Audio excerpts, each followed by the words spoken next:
Hello. Is the light a little bad? See? Do you see that? Just a little bit of light made such a difference. And I have like two ring lights. One is a gift. And yeah, see? Lovely lighting. I'm also thinking that should I carry my lights along with me when I travel or not? Probably I will be. In giving some context to this video, I'm here today to talk about a lot of things that happened. First off, I had an exam. It was DP 900, and I literally studied for that in like 3.5 to 4 days. And I want to talk all about it. And I hope you guys are going to like stay tuned and listen to everything that I want to tell. So I wrote this exam. It's for people who are aspiring or who want to know like the basics of being like a data engineer, a data analyst, or somebody who's looking to know something about Azure Cloud and things. You can like write DP 900 for the data side, and then you can write AZ 900 for knowing more about Azure, like the cloud and things. So I gave like AZ 900 2 years back, I guess. Yeah, it's been 2 years. And on 14th, that was 14th of October, I gave DP 900 and I cleared it. And it was so much interesting and fun. So to begin with, I started off with learning it on Udemy. There's this course, I'll probably link it in the description box below so you can like check that out. The course actually has got like a 1 day preparation content, and I liked it. I really liked it. I could finish like 50 to 55% of that course, and if I had more time I would have done more of it and completed that fully, but I did not have time. So yeah, let's begin. When I actually was looking for a course, I was like just scrolling through which one do I do, and my idea was to take 30 days for studying and then give this exam, but there were no 30 days.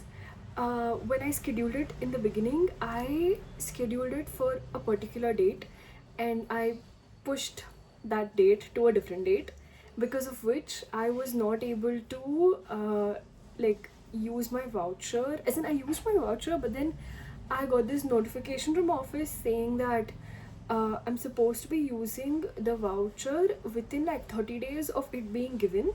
And voucher is something that we have in office where they literally like pay for your exam and you need to like complete it. And some exams, if you do not clear, like some vouchers need to be paid back by you, so they charge you back. So in this case, DP 900 was not charged. I cleared it, so I didn't have to pay anything. And also it was like a voucher that you get. It's basically for employee skilling and things. And for exams like ECBA and stuff, they do give a voucher, but if you clear it, you don't have to pay it back. But if you do not clear it, that's when you will have to literally pay. It's a huge amount. I think ECBA is around like 35k or something, if I'm not wrong. So yeah, that was it. The Udemy course helped a lot, and I also had this other course there with like 3 to 4 practice questions. There is where I felt like most of the questions kind of came in from there. That was also Udemy course which I did. It had, I think, 40 to 45 questions in each practice test, and I finished that for my practice, obviously. So whenever you study an exam, it's always about the theory and the practical part to it. Whenever you do like an MCQs, or if you think that you have this option where you need to finish a particular question really quickly, as in like in AZ, and I think in today in the previous exam which I wrote, the DP 900, they gave like 45 minutes or 40 minutes if I'm not wrong, and I had to like finish 2 questions in 1 minute, and you need a little bit of like thought process, thinking time in between. So that is something you need to plan and like learn and solve the questions and fill in those circles or whatever. So for me, important part would be to both learn as well as like practice. So practice is very important everywhere anyway, but here I think that the time management, applying the logic and practice, as well as knowing the theory behind it, so that even if you get confused between few topics, you'll remember the keyword. And this is something which I learned from one of my friends. So when we were having a conversation, it's like I'm in the situation where I just have like a few hours for my exam, like probably I would say like 10 hours, and I feel like everything is becoming much like, you know, like bisi bade baat ella mix ಆಗ್ತಿದೆ ತಲೆಯಲ್ಲಿ. So it's like that. And then I had this my friend was like, you know what, just remember the keyword and try to link it with something. It's easier for you to like answer. So what I did, I went back to the concept and I went back to the question, like two things in one go.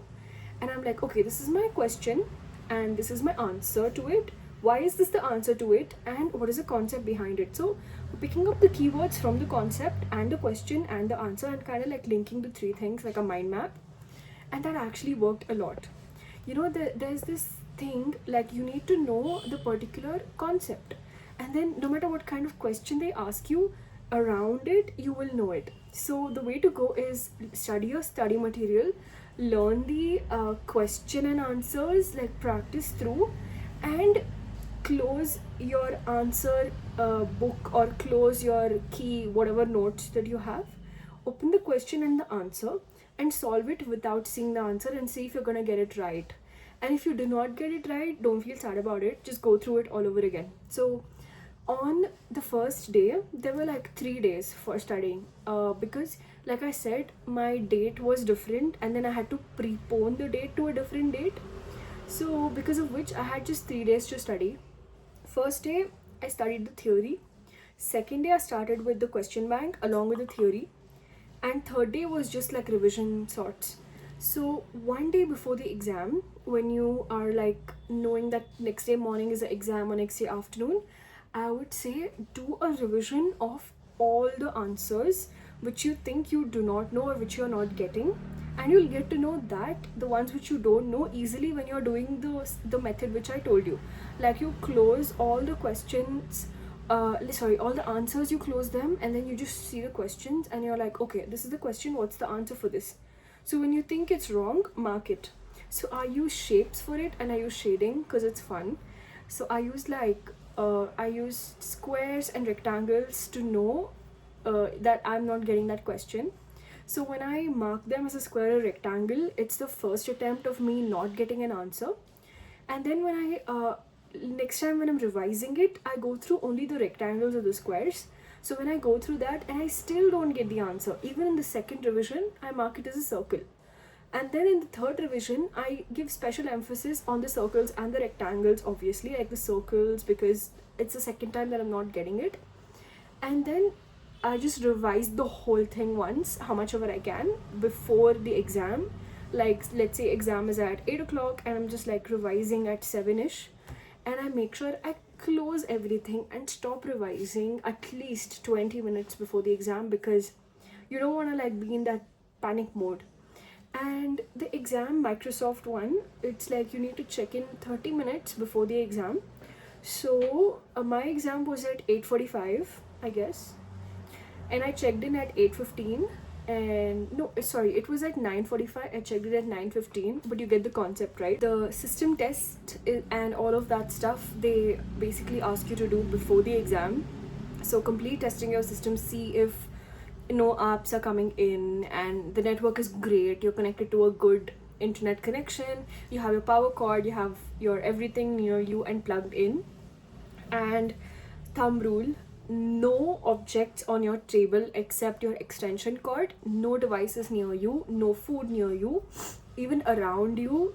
Make sure like on your left side, on your right side, in front of you, there is absolutely nothing study material related, no objects, nothing which will, you know, something text related or something which is like electronic-y or anything food related should not be around, because I had this issue this time.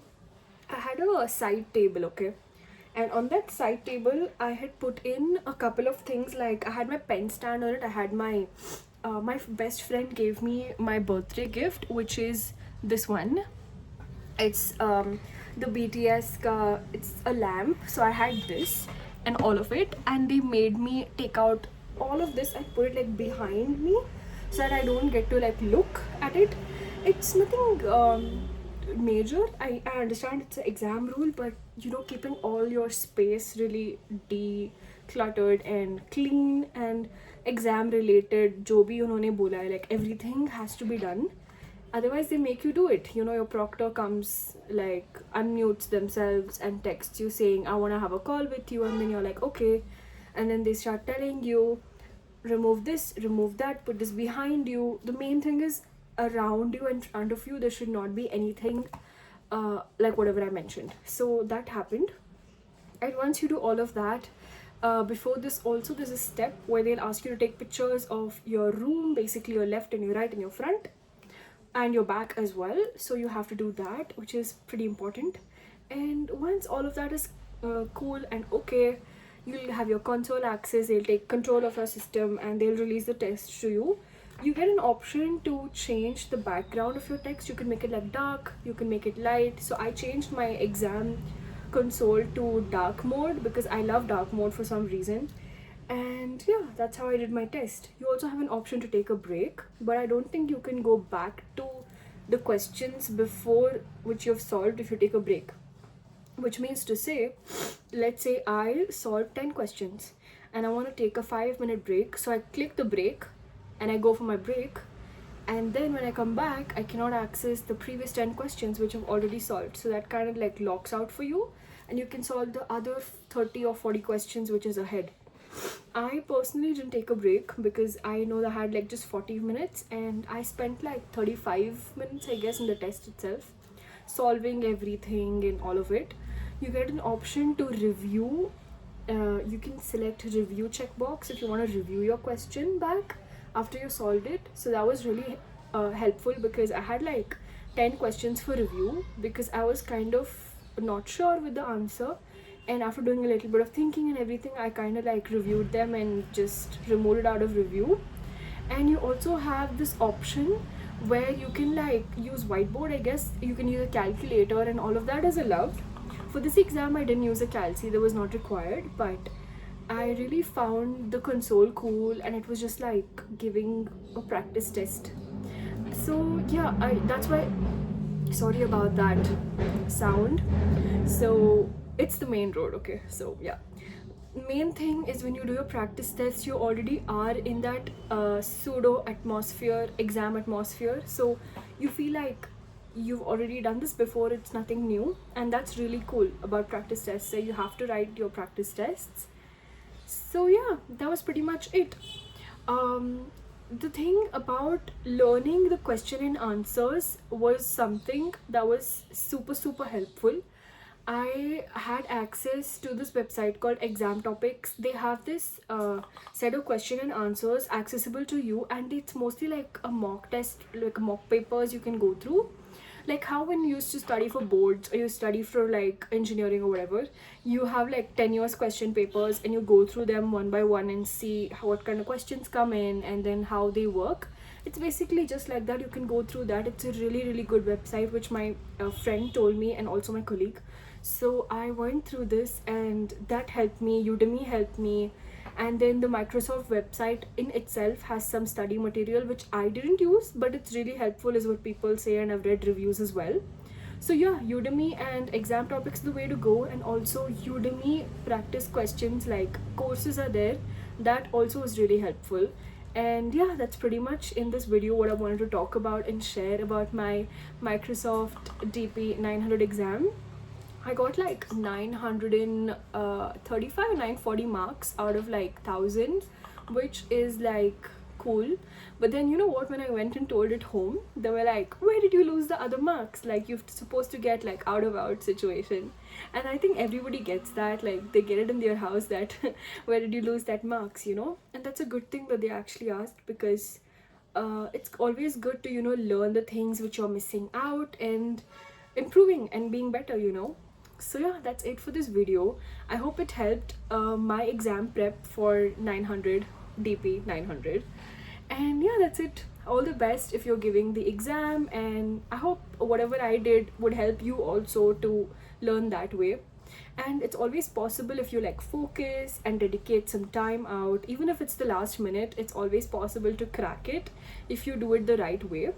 With that, I'm wishing you lots of all the best and good luck, and yeah, bye bye.